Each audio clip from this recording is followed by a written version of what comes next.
Hello everyone, welcome back to another YouTube video, and this one is kind of fun and exciting.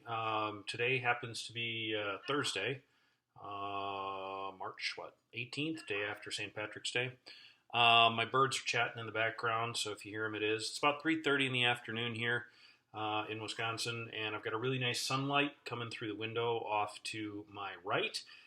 So I thought, you know what? Let's maybe just go ahead and play with this little roll. I got this little roll from a lot that I had bought about, I don't know, 3 weeks ago or so that came in.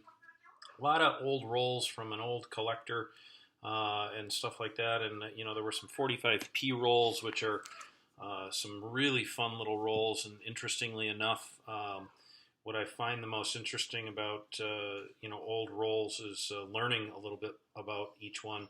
You know, these are an old window wrap roll, and these are a double window wrap roll. This is the 45D, as you can see there. And I'll go through a video with these later, but this particular wrapper was originally patented in 1924, and so needless to say, it definitely is an old wrapper. There are some definite fakes out there of these double window wrapped rolls, but I'll go into detail with this one a little later, but I wanted to show you this because it kind of pertains to this one. So interestingly enough, the writing on this wrapper is actually in fountain pen, not ballpoint pen, but fountain pen. And you know, there's all sorts of different ways to tell that. And this wrapper here, same thing, fountain pen. So if you look really, really closely at this, first of all, the guy is actually a left-handed writer. You can tell by the slant of the wrap or the print on there. But interestingly enough, it is a fountain pen, not a ballpoint pen, and you can tell this by basically the first stroke down in the one for 1944. Bleeds quite a bit at the very start of the stroke down, and then very much at the bottom of every letter and number there is an extra larger blob of ink. And so that basically tells me that if you get real up close and with this too, and I don't know if you guys can see this or not, I'll try and see if I can get it to focus for you, but there's actually a bleed to each one of the numbers and letters on the paper itself. And so there's a definite difference between something along that lines and something, say, that is actually written in ballpoint pen. Let's see if I can get this to focus on this so you guys can get a chance to see it. But a ballpoint pen strokes onto the paper differently than does a regular fountain pen from that respect. Same thing with this one here. This is a 51D roll. And again, same thing. You can see larger blobs of ink and stuff like that. So those are things that I look for. But the interesting part about this particular roll is what lies inside. Now, the paper wrapper itself really isn't that big of a deal. As a matter of fact, quite interestingly, this is a personal wrapped wrapper that someone would have bought basically as a flat wrapper and puffed it up and put the coins inside of it. But what I really, really enjoy the most about some of this stuff is this doesn't have a diagonal slant to it. It doesn't have a V slant like a Batdorf wrapper. It has a straight seam to it. And I don't know if you guys can see that seam. It's literally right above the writing on the 44P there. But it is a straight seam that runs all the way along there. You can catch it with your fingernail. You can see it there in the picture a little bit better. But that is a glued seam. So this is not a bank wrapped roll. However, what I find the most interesting when I dig into some of this stuff is what's inside. And I'm going to grab a pen here or something that I can push this out with without damaging the coins. We're going to take a look at what's inside this wrapper. Now, what's really interesting about this, and I haven't opened this yet before this because I wanted to open it on film. Take a look at the swirled ends of this that are actually swirled and not folded. They're both that way. Either end is swirled in a circular pattern. It's not folded. The wrapper is a tissue wrapper, and it's actually loose. You can see that I'm pulling up the little wrapper there. I have only ever seen this particular type of swirled wrap on one other roll. It was a 1930D Denver Mint wrapper, and this is intriguing as all get out. Now, the paper that's on this, the tissue paper that's on this, is likely not mint wrapped. You've seen me do some videos about some mint wrapped, tissue paper wrapped rolls and stuff like that. This is likely not mint wrapped. It's a little heavier weight tissue paper than the mint would have used. Not only that, but the mint was in the middle, or the U.S. was in the middle of a war in 1944. So the chances of the mint actually wrapping this are pretty slim. They just didn't have time, and they didn't even do mint visits for people. So this is likely a personal wrapped one, but it was personally wrapped quite well, and this is exceptionally old. You can actually see as I lift up the paper here that the underside of this wrapper is quite a bit lighter than the rest. It's yellowed over the top of it, and it's quite a bit lighter as you open it up. So I'm going to go ahead and open this, and my guess is there's either one of two things that are in this roll. One, the coins are either just high-end, top-notch, beautiful coins, or two, the coins are probably red-brown in color, or even brown for that matter, based on the tissue paper. So let's go ahead and open this and see what we wind up finding.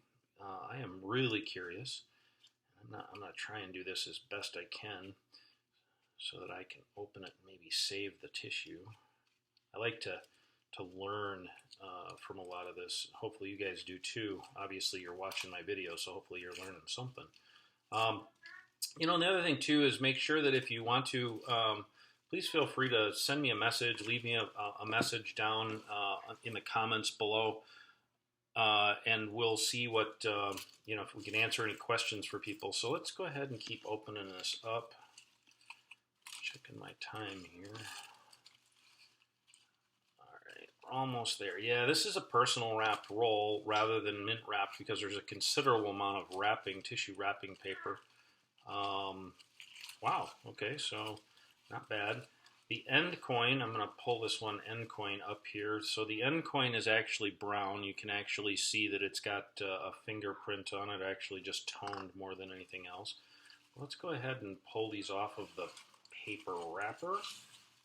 There we go. And let's take a look. I'm going to put my glasses on here. And I'm right. These coins are absolutely gorgeous. You guys can see that. I'm sure you can see that because I'm looking at my computer screen right now going, wow, that's incredible. Absolutely beautiful roll of coins. Stunning, gorgeous. Looks like they're well struck, especially on the reverse. This one's got a little spot on it right above the date. Little carbon mark. Beautiful, beautiful coins. Looks like that way all the way through the roll. So hopefully we'll get lucky and we'll find something really nice. There's a few specks and spots on it. Do I expect to find any 68 coins in here? No. 1944, just so everybody's aware, was the first year ever that the U.S. Mint produced over 1 billion coins for 2 out of the 3 mints. The Philadelphia and the Denver both produced over 1 billion coins. And they did that for a couple reasons, mainly because 43 was the year of the steel cent. And wow, okay, that's pretty. Holy cow, look at that. That's just gorgeous. Look at the, take a look at the luster and the mint luster on that coin. That is just gorgeous. You're getting the reflection of some of that light and stuff like that. It's just a beautiful coin. And so 1943 was the year of the steel cent, and everybody decided to hoard them as a result because they were a type coin. And so when they did that, it literally took a lot of things out of circulation, and they needed to pump more into circulation. These coins are nice. Would I call them 67 plus kind of coins? There might be a few of them in here. the average coin in here probably looks like it's going to be about a 66, maybe a 66 plus. There's quite a few 67s that I've run across so far in here, and you're getting a chance. I'll see if I can get this up by the camera and get it to focus. Oh, please.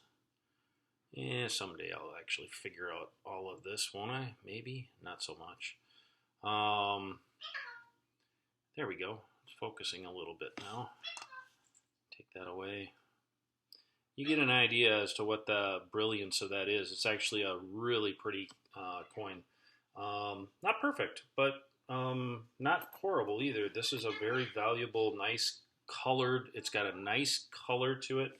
So nice roll of coins. I will, if you don't already, I am on a Facebook group. I have a Facebook group that I actually started back in November of last year. And if you're interested, you can leave a comment, and I'll actually put the name of the group down in the description down below so that you guys can maybe go to Facebook and join that group. I do also sell on eBay. This roll may at some particular point in time be up for sale on eBay. We'll see whether or not any of my regular buyers are interested in it first. It's a nice roll, probably going to be worth a little bit of money. So thank you for watching, guys. I appreciate it. We're almost at 12 minutes. You guys have a good rest of your afternoon. We'll talk to you later.